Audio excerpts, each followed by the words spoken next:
श्रुतिस्मृतिपुराणानाम् आलयं करुणालयं नमामि भगवत्पादं शङ्करं लोकशङ्करं। सदाशिवसमारम्भां शङ्कराचार्यमध्यमाम् अस्मदाचार्यपर्यन्तां वन्दे गुरुपरम्पराम्। रामाय रामभद्राय रामचन्द्राय वेधसे रघुनाथाय नाथाय सीताह्याः पतये नमः। नमोस्तु विद्यागणपतये श्री सीतारामचंद्राभ्याम नमः।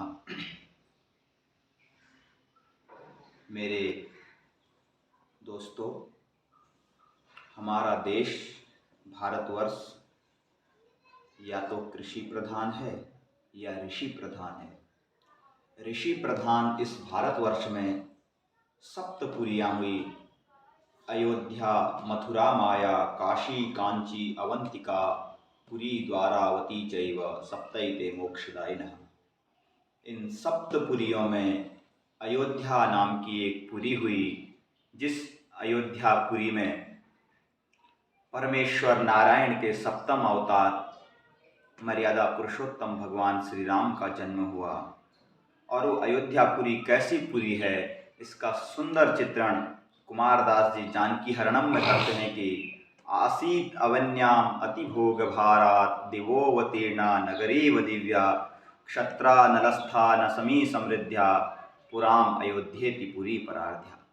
ऐसी पुरी मानो सभी गुणों से सुसज्जित, हर तरीके से परिपूर्ण ऐसी लग रही है मानो कि वो आज ही स्वर्ग से उतरी हो। ऐसी सुंदर पतित पावन पुरी में प्रभु श्री राम जी का जन्म हुआ। प्रभु श्री राम जी एक राजा के पुत्र होने के बावजूद भी उनका जीवन कितनी कठिनाइयों से बीत रहा, कितने दुखों से बीता, कितनी पीड़ाएं उन्होंने सही, लेकिन धीरज कभी न खोया। यह सब हमें प्रभु श्री राम के जीवन से सीखने को मिलता है। इसके बाद यदि मैं प्रभु श्री राम के जीवन पर सूक्ष्म प्रकाश डालूं तो एक वाक्य आता है रामायण में। जब पुल का निर्माण हो रहा था तो पत्थरों पर राम लिखा जाता था और उन्हें समुंदर में छोड़ा जाता था तो पत्थर तैरते थे। यह बात जब लंका की प्रजा को पता चली तो वहाँ की प्रजा अपने स्वामी अर्थात लंकाधिपति नरेश रावण के पास गई और उन्होंने कहा कि हमने सुना है कि कोई बहुत मायावी व्यक्ति है, उसके नाम के तो पत्थर भी तैरते हैं, आप भी हमें पत्थर तैरा के दिखाइए। तब रावण उठा और समंदर के तट पर गया। उसने पत्थर उठाया, पत्थर पर रावण लिखा और पत्थर को समंदर में फेंका और पत्थर तैरने लगता है। इसके बाद रावण घर आया। उसकी धर्मपत्नी मंदोदरी ने उससे पूछा कि स्वामी, मुझे पता है आपको पत्थर तैराने की कला नहीं आती, वो पत्थर तैरा तो तैरा कैसे? और उसके बाद रावण ने जो जवाब दिया, मुझे लगता है कि वो आज के मनुष्य का चरित्र होना चाहिए, आज के मनुष्य का व्यक्तित्व होना चाहिए। रावण ने कहा कि प्रिय, मुझे भी मालूम है कि मुझे पत्थर तैराने की कला नहीं आती। मैंने तो पत्थर पर रावण लिखा, उसे समंदर में छोड़ा और धीरे से कह दिया, तुझे राम की कसम जो तू डूबा तू। यह व्यक्तित्व की पहचान है, यह चरित्र की पहचान है। इसके बाद जीवन का प्रयोजन क्या है?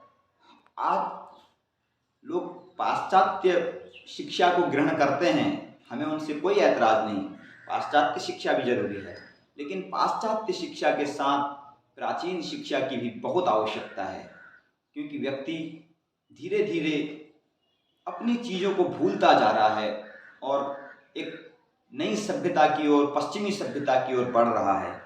इसलिए हमें अपनी संस्कृति को भी जानना होगा। इसके बाद जीवन का प्रयोजन क्या है? क्योंकि शास्त्रों में कहा गया है कि प्रयोजनम अनुद्दिश्य न मंदोपि प्रवर्तते, अर्थात बिना प्रयोजन के मंद बुद्धि भी कोई काम नहीं करता है। तो शास्त्र कहता है कि धर्म, अर्थ, काम, मोक्ष, इन चारों का पुरुषार्थ चतुष्टय का संपादन ही मानव जीवन का प्रयोजन है। तो धर्म का स्वरूप क्या है? को नाम धर्मः? धर्मः इत्युक्ते यज्ञ यागादिरेव धर्मः।